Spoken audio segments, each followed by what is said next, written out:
ევროკავშირმა სანქციები დაუწესა რუსეთის მთავრობის კონტროლქვეშ არსებულ ენერგოკომპანია ინტერრაოს. ევროკავშირმა ინტერრაოს სანქცირებულ სუბიექტთა სიაში რუსეთის წინააღმდეგ 23 ივლისს დამტკიცებული სანქციების 21 პაკეტის ფარგლებში შეიყვანა. ევროკავშირის საბჭოს განმარტებით ინტერრაო რუსეთის ერთ-ერთი უმსხვილესი ენერგოკომპანიაა და მნიშვნელოვან როლს ასრულებს ქვეყნის ეკონომიკაში. კომპანიას 19 მილიონზე მეტი მომხმარებელი ჰყავს და მას რუსეთის ფედერაციის მთავრობა აკონტროლებს. ოფიციალურ დოკუმენტში აღნიშნულია, რომ კომპანიის აქციონერებს შორის არიან სახელმწიფო კომპანიები როსეტი და როსნეფტგაზი, რუსეთის ბიუჯეტის ერთ-ერთი უმსხვილესი დივიდენდების გადამხდელები. ამასთან, ინტერრაოს დირექტორთა საბჭოს წევრები არიან სანქცირებული პირები, როსნეფტის გენერალური დირექტორი და სამხედრო ტექნიკური თანამშრომლობის ფედერალური სამსახურის დირექტორი დიმიტრი შუგაევი.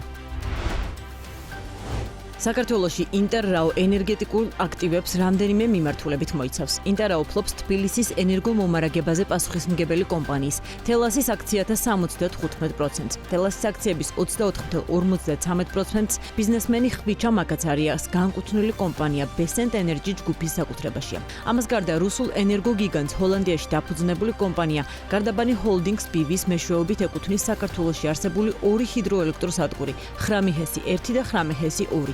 ხოლო 2016 წლის დეკემბრამდე მის საკუთრებაში იყო გარდაბნის ძველი თბოსადგურიც.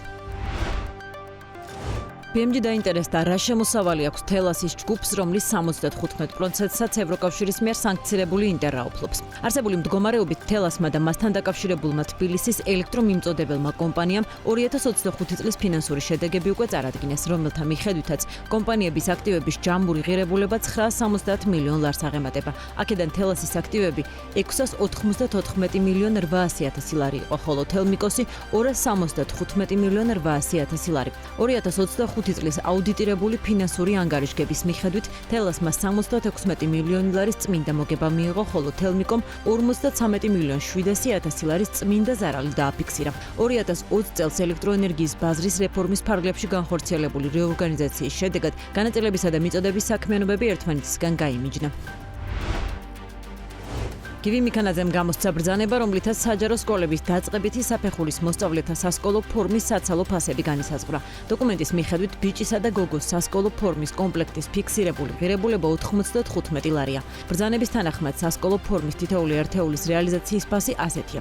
სასკოლო პიჯაკი ბიჭისთვის 45 ლარი, სასკოლო შარვალი ბიჭისთვის 25 ლარი, სასკოლო პიჯაკი გოგოსთვის 45 ლარი, სასკოლო შარვალი გოგოსთვის 25 ლარი, სასკოლო ქვედაკაბა მოკლე ან გრძელი 25 ლარი. შესაბამისად, ბიჭის სასკოლო ფორმის კომპლექტი, რომელიც ერთი პიჯაკისა და ორი შარვლისგან შედგება, 95 ლარი ღირს, ხოლო გოგოს კომპლექტი, რომელიც პიჯაკს, შარვალსა და ქვედაკაბას მოიცავს, 95 ლარად გაიყიდება. მინისტრის ბრძანებაში აღნიშნულია, რომ ეს ფასები ფიქსირებულია და სასკოლო ფორმის განსხვავებული ღირებით რეალიზაცია დაუშვებელია. 2026 წლის 19 ივნისს გაფორმებული ხელშეკრულების მიხედვით, შვპს საგანმანათლებლო რესურსებმა საქართველოში რეგისტრირებულ შვპს გლორი ტექსტილ ინდუსტრიისთან 45 მილიონ 658.840 ლარის კონტრაქტი გააფორმა. შესყიდვის ობიექტს 1.801.000 ერთეულის სასკოლო ფორმა წარმოადგენს. აქვე უნდა აღინიშნოს, რომ ხელშეკრულების მიხედვით ბიჭის სასკოლო ფორმის კომპლექტის ღირებულება 74.73 ლარია, ხოლო გოგოს კომპლექტის 76 ლარი და 2 თეთრი. ეს ნიშნავს, რომ სახელმწიფოს მიერ დადგენილ საცალო ფასსა და მწარმოებლის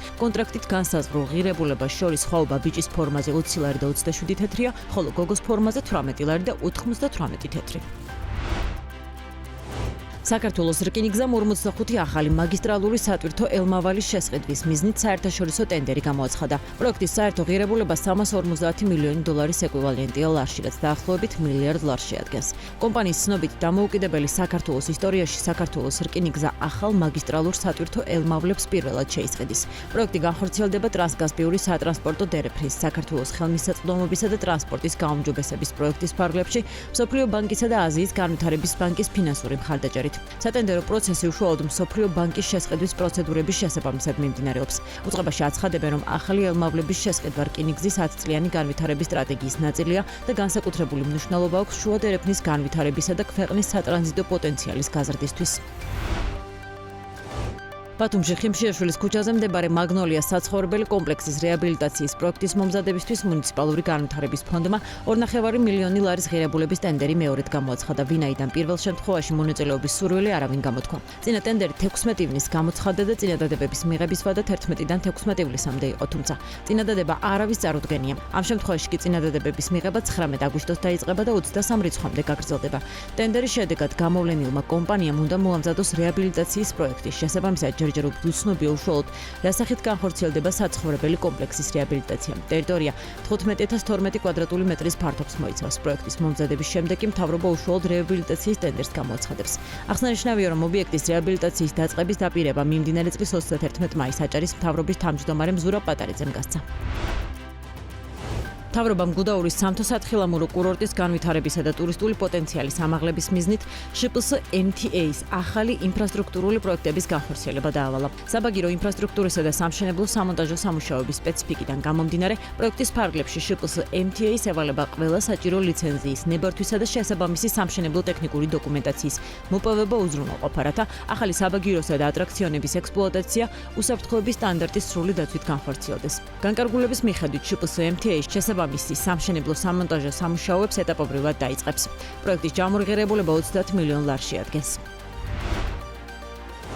ღვინის კომპანიების ნაწილში მიაჩნიათ, რომ მთავრობის მხრიდან ქართული ღვინის პოპულარიზაციაზე გაწეული ხარჯები საკმარისი არ არის. როგორც BMG-ის მეღვინეობა ფაფრის ველის დამფუძნებელმა შალვა ქურდაძემ განუცხადა, უმჯობესი იქნებოდა თუ კი რთველის სუბსიდირებაზე გამოყოფილი თანხების ნაწილი მაინც დამატებით ქართული ღვინის მარკეტინგულ აქტივობებს მოხმარდებოდა. მისივე თქმით, ასეთ შემთხვევაში ქართული ღვინის ექსპორტი მეტად დივერსიფიცირებული იქნებოდა.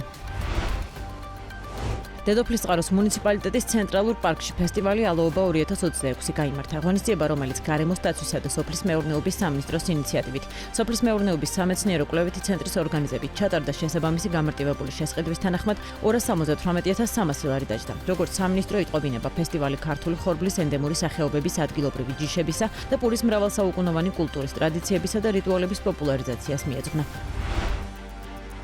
მთავრობის განკარგულებით საგარეო საქმეთა სამინისტროს უფლება მიეცა 2026 წლის სახელმწიფო ბიუჯეტით განსაზღვრული ასიგნებებიდან $8,000 ეკვივალენტი ლარი დომინიკის თანამეგობრობისთვის ტექნიკის შესასყიდად მიმართოს. განკარგულების თანახმად, რომელსაც ხელს ირაკლი კობახიძე აწერს, აღნიშნული თანხით 10 კომპიუტერი და 10 Chromebook-ი უნდა შეისყიდონ. საქართველოდან ნესვის ექსპორტი 2026 წლის პირველ ნახევარში მნიშვნელოვნად შემცირდა, ხოლო იმპორტის ღირებულება ფასების ზრდის ფონზე გაზრდილია. საქსტატის მონაცემებით 2026 წლის იანვარ-ივნისში საქართველოდან ექსპორტზე 25 ტონა ნესვი გავიდა, რომლის ღირებულება $13,600 შეადგინა. ერთი წლის წინ იმავე პერიოდში ექსპორტი 50 ტონას და $47,700 შეადგენდა. შედეგად ნესვის ექსპორტის ღირებულება წლიურად 76.4%-ით, ხოლო მოცულობა 50%-ით შემცირდა. საანგარიშო პერიოდში ქართული ნესვის მთავარი საექსპორტო ბაზარი სომხეთი იყო, სადაც 7 ტონა პროდუქცია გავყიდეთ. მეორე ადგილზე რუმინეთია. ქართული ბიზნეს გარემოსთვის ლოგისტიკის მართვის აუთსორსზე გატანა ერთგვარი გამოწვევაა დაბალი მოგებიანობის გამო. ამის შესახებ BMG-სთან J Warehouse-ის დამფუძნებელი კოკო ფერგიუსონი აცხადებს. საქართველოში ლოგისტიკური ოპერაციების ერთ-ერთი მსხვილი მოთამაშე ლილოში 17,000 კვადრატული მეტრის ფართობის საწყობს მართავს. მისი თქმით, მაშინ როცა ადგილობრივი ბიზნესების მონოლოდინი ხშირად 40%-იან მარჟას უკავშირდება, ამ ბაზარზე ეს მაჩვენებელი 10%-ით ნაკლებია. მისივე შეფასებით, სამი ფილ სერვისის ბაზარზე წარმატების გარანტი ბიზნესში სრულად ინტეგრირებული სპეციალური პროგრამული უზრუნველყოფა.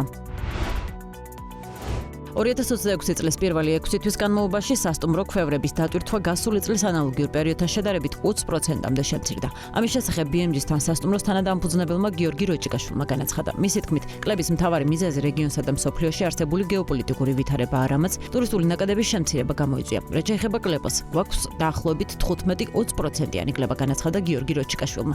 კითხვაზე რამ განაპირობა შემცირებული დატვირთვა, სასტუმროს თანადამფუძნებელი ამბობს, რომ მთავარი ფაქტორი ახლო აღმოსავლეთსა და ჩრდილოეთის მიმართულებით მიმდინარე მოვლენებია. მისივე თქმით, სტუმრების გეოგრაფია მრავალფეროვანია და ერთი კონკრეტული ბაზარი გამოკვეთილი არ არის, თუმცა ტურისტული ნაკადი ყველა მიმართულებიდან შემცირებულია. როგორც სასტუმროს თანადამფუძნებელი განმარტავს, ფასები წელს არ შეუცვლიათ, რადგან მთავარი გამოწვევა არა ტარიფები, არამედ შემცირებული მოთხოვნა.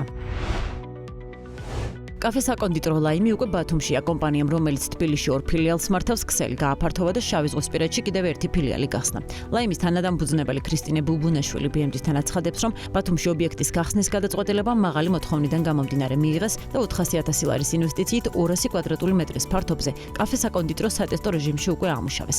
მისივე ინფორმაციით, ბათუმში გორგასლის 45-ში ახალი ფილიალი ოფიციალურად 1 აგვისტოს გაიხსნება. კომპანიის დამფუძნებელი ამბობს, რომ ლაიმის ახალი ფილიალის გახსნით დამატებით 20 ადამიანი დასაქმდება თბილისის 2 ფილიალსა და ახალ ობიექტში კი კომპანია ჯამში უკვე 80-მდე სამუშაო ადგილს ქმნის. მიმდინარე წლის 6 თვეში საქართველოში ყავის იმპორტი გაიზარდა. ამ პერიოდში ქვეყანა 28,817,000 დოლარის ღირებულების 4,324 ტონა მოხალული და მოუხალავი ყავა შეიძინა. იმპორტის ღირებულება 15,2%-ით გაიზარდა, მოცულობა კი 21,6%-ით. ოფიციალური სტატისტიკის მიხედვით ყავის ძირითადი მომწოდებლები ინდონეზია, რუსეთი და ვიეტნამი არიან. იანვარ-ივნისში კი ინდონეზიიდან და ვიეტნამიდან გადმოზიდვების ზრდა დაფიქსირდა.